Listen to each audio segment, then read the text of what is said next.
Hey, what is going on, guys? This is the Ultimate Goku back with another video to do my Bleach 1000-Year Blood War episode 386, aka episode 20, English dub review.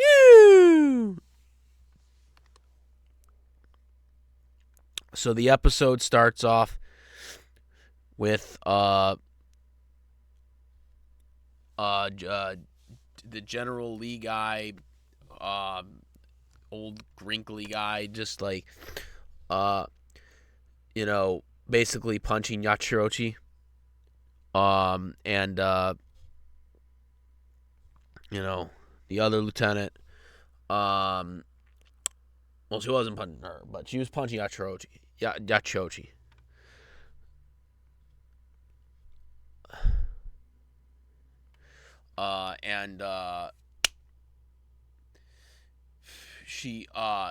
He was like punching her, or he was punching him, and she was confused because, basically he can like erase memory or whatever, and reality, and so he kept disappearing. Yachiru was she was she could feel it because she had the copy ability on her sword, so she had the intuition of it, but in the end it didn't matter because then what ended up happening was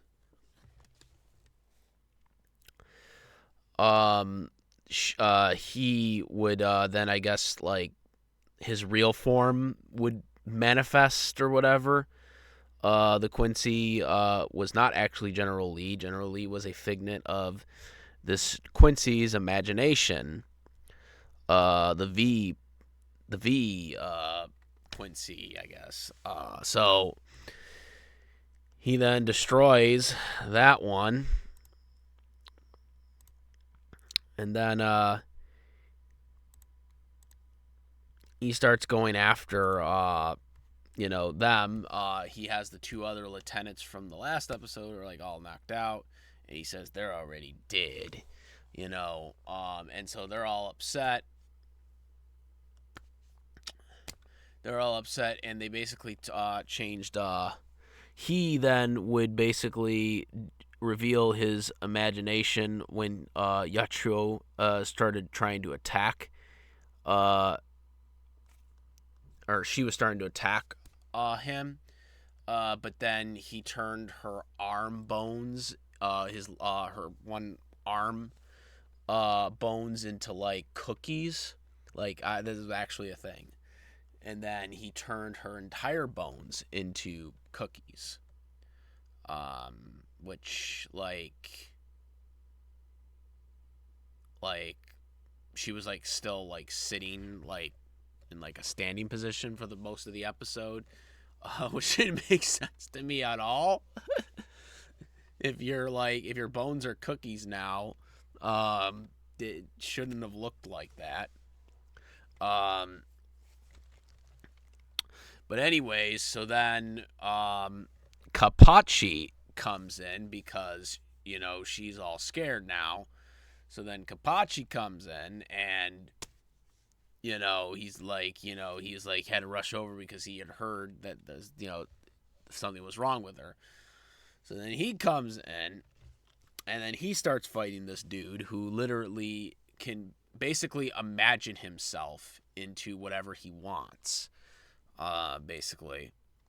A unique ability in it itself.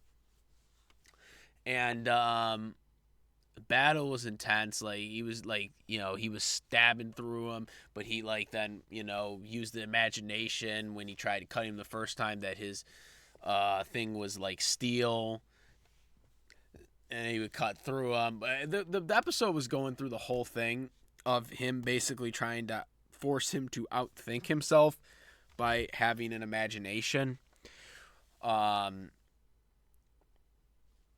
And that was kind of stressing him out, I guess.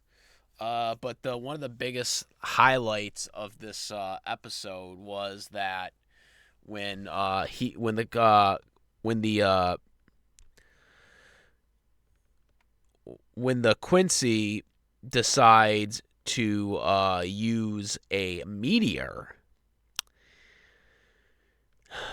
an actual meteor. He imagined an actual meteor to destroy the Sedate. And then Kenpachi went up to it and just basically used his Zanpakuto and sliced the meteor in half. I was like, what a feat. Because, oh my god, you know how much this feat helped me and made me happy? Because, I mean, Bleach characters are stronger than Meteor planetary level, or small planetary level. But, him literally cutting a meteor in half pretty much debunks these idiots that still think that Bleach characters are country level. Okay? Because I've seen some of these people online, and I've debated them for years. I debated them like back in the heyday of the debate of when versus stuff was like really hot back then. Like that freaking right there, I was like, oh shit. And it was beautifully animated. It was really good. I loved this moment. It was great. It debunks the down players of Bleach. Once and for all. Get that shit out of here. Their solar system level. Damn it. Their solar system level. Freaking Ichigo went through the damn black hole. Anyways. So, Kenpachi destroys that. Then he tries to imagine him in, like, space or something. And he wants him to basically rot in space or whatever. And he just breaks through. He just breaks through the damn portal and starts freaking getting right on him. And I also should mention that early on there was a part where Kenpachi found out that the Quincy's imagination can only focus on a specific person, because that's how Yachiru got the cookies were no longer in her body and she had bones again. So there was that as well. And so Kenpachi just sliced.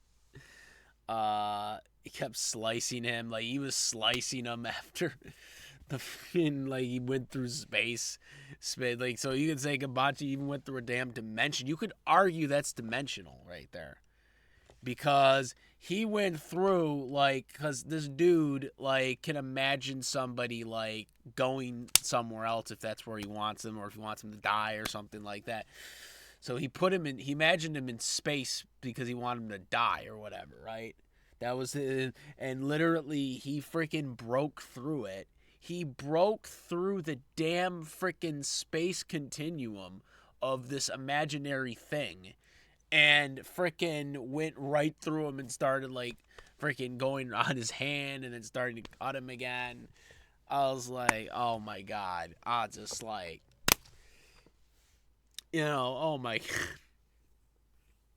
I forgot there was also that little mute moment about, him killing the master early on in the episode too, with the lieutenant of that squad. But that was a little moot point. That was a little kind of emotional point for that person, for the lieutenant. But I just, that was the highlight. That was the highlight of this whole thing. I was just like, a freaking meteor, a freaking going through the damn freaking dimension. He went through the freaking imaginary space continuum that this dude created. I'm like, bro, come on now. Bro, they are stronger than what Kenpachi actually physically shown, by the way, based on feats and stuff that has already happened. But I just find it amazing that like they actually did this stuff to kind of show like, hey, no, bullshit, bullshit. Yeah, let's go. But anyways, so the action is going on. Eventually, the Quincy is so pissed off that he wants to make himself stronger than Kenpachi so he can then kill Kenpachi. However, his fingers start falling off when he charges in with the muscles and whatnot, and basically just gets killed by Kenpachi. Kenpachi doesn't even lift a finger to take him out because he takes himself out. He falls down. He's all cut up and stuff like this. And Kenpachi basically says, you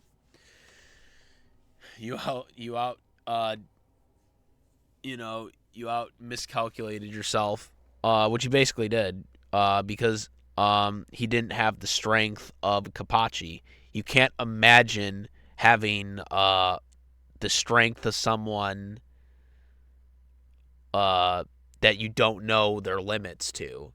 Like, was his weakness. And at the end of the episode, after the credits, they did do an ending cutscene where Kenpachi just explained this. And he explained it. Or no, he actually explained it to Kenpachi. Was basically that, he miscalculated because he can't imagine a reality of being stronger than Kenpachi because he doesn't know Kenpachi's limit. So the reality, his reality of imagining that can't exist because he doesn't know Kenpachi's limit.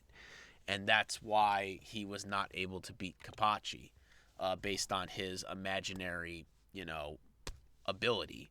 And so he disintegrates. His brain like falls down or whatever, but he disintegrates and basically goes back to the head Quincy, who is gonna absorb his abilities or whatever, or power or whatever. I knew they had to have some type of limit on this because when they were saying that, oh well, I have the ability to just create reality and imagination and all that stuff.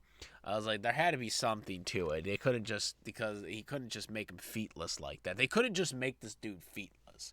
Because that's what I thought, like, when they said at the beginning of the episode that he was imagining things and he was creating his own reality, I was like, they had to have something to make this guy weak. Like, there had to be some type of flaw to that ability. And we found out the flaw of that ability at the end of the episode. And so that's how the episode ended. Like I said, his soul thing was absorbed. He died, and then they basically revealed that his true body was just his brain too. Like his brain, like surprisingly enough, his brain was not absorbed either. Like, which I don't know. That was just kind of weird. It was like, wait, but he was in Quincy, right? So like, why wasn't like his brain just like sucked up too? But I guess it wasn't. I don't know. But yeah, that was his true ability, and that was his true body. His true body was his brain. Like his actual appearance was his own imagination of what he felt like he should look like, I guess. So yeah. Overall, very intense episode. I loved it. I love that it just totally shits on the Bleach down players out there too, because I mean, like this dude, and you know damn well that Ichigo is stronger than Kenpachi. As a matter of fact, there's a bunch of Soul Reapers that are not a bunch of them, but there's quite a few that some of those captains are stronger than Kenpachi, and Kenpachi just did that. Ichigo obviously can do it because Ichigo can beat Kenpachi. So, this just like proves that, Bleach characters are definitely strong. And, I'm really glad this was established finally. You know, they show physical feats. No debate, no nothing. You cannot say anything different now about this because he sliced a meteor in half. Dude sliced a meteor in half with his damn Zanpakuto sword. And he doesn't even have Bankai either, by the way, too. So keep that in mind. He doesn't even have Bankai. All right, Kabachi's the only captain that doesn't have Bankai. Yeah, this was the Kenpachi episode. We'll probably see Ichigo in the next episode, since he's still trying to get down to the battlefield. But nonetheless, I'm out. Comment, rate. If you like this video, please subscribe. Hit the notification bell for all the latest content. Thank you. And that is about it. I am the Ultimate Goku. I'm out of here. Peace. Also, make sure to, besides my YouTube channel, to subscribe to the Ultimate Goku. Follow me on the Twitch, the Ultimate Goku, Instagram, the Ultimate Goku, and I also do have a Discord link in the description where we talk about WWE and AEW, wrestling news, the NFL football news, live-action TV shows, and movies, as well as anime English dubs, obviously. And cartoons and all that other good stuff. So make sure to go. And now I'm out. Peace.